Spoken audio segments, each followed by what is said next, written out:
Jésus, avec toi dans le désert.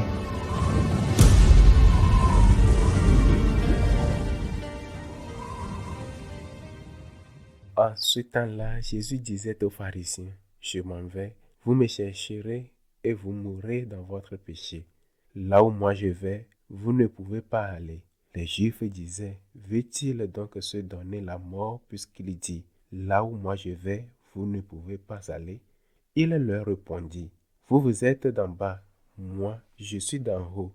Vous êtes de ce monde, moi je ne suis pas de ce monde. C'est pourquoi je vous ai dit que vous mourrez dans votre péché. En effet, si vous ne croyez pas que moi je suis, vous mourrez dans vos péchés. Alors, ils lui demandaient, toi, qui es-tu? Jésus leur répondit, je n'ai pas cessé de vous le dire. À votre sujet, j'ai beaucoup à dire, à juger.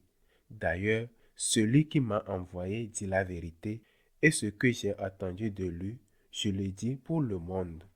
Ils ne comprirent pas qu'il leur parlait du Père. Jésus leur déclara, quand vous aurez enlevé le Fils de l'homme, alors vous comprendrez que moi, je suis, et que je ne fais rien de moi-même.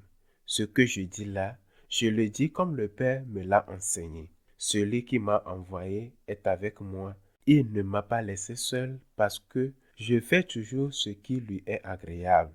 Sur ces paroles de Jésus, beaucoup crurent en lui. Acclamons la parole de Dieu. Dans cette scène rapportée par Saint Jean, déjà proche de la mort de notre Seigneur, Jésus évoque un épisode que les Juifs comprenaient parfaitement, un événement survenu pendant la longue traversée du désert de Sinaï après la sortie d'Égypte et avant l'entrée dans la terre promise, en traversant une région rocheuse où le peuple rencontra une multitude de serpents venimeux. Encore aujourd'hui, cette région en est remplie.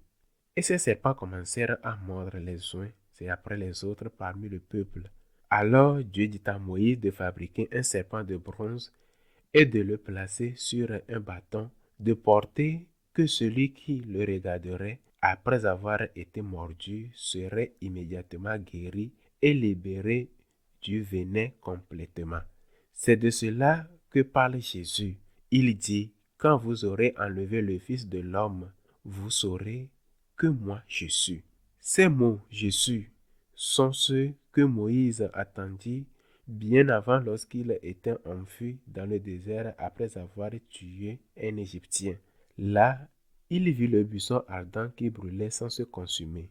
Il comprit immédiatement qu'il se trouvait en présence de quelque chose de sacré. Il ôta ses sandales et il demanda le nom de celui qui lui parlait. Et il attendit, je suis celui qui sut, celui qui soutient l'être de toutes choses, l'origine de toute existence, le créateur de tout. Et Jésus dit la même chose. Quand vous verrez le Fils de l'homme élevé crucifié, vous saurez que je suis.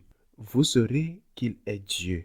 Mais comment pouvait-il reconnaître qu'il était Dieu en le voyant rendu à un corps brisé, à une figure méconnaissable, à un homme défiguré par la souffrance? Il l'a compris 3 jours plus tard lorsqu'il est ressuscité. Jésus, c'est Dieu. Le Christ est Dieu. Nous l'avons vu mort et il est ressuscité.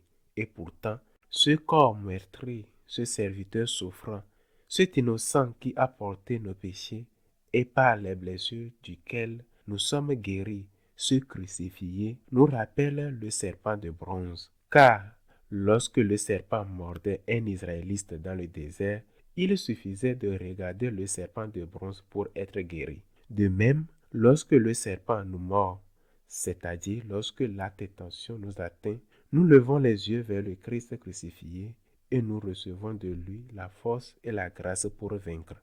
Et lorsque malheureusement nous avons succombé à la tentation, nous tournons encore notre regard vers lui crucifié et aussitôt naît en nous le repentir du mal commis.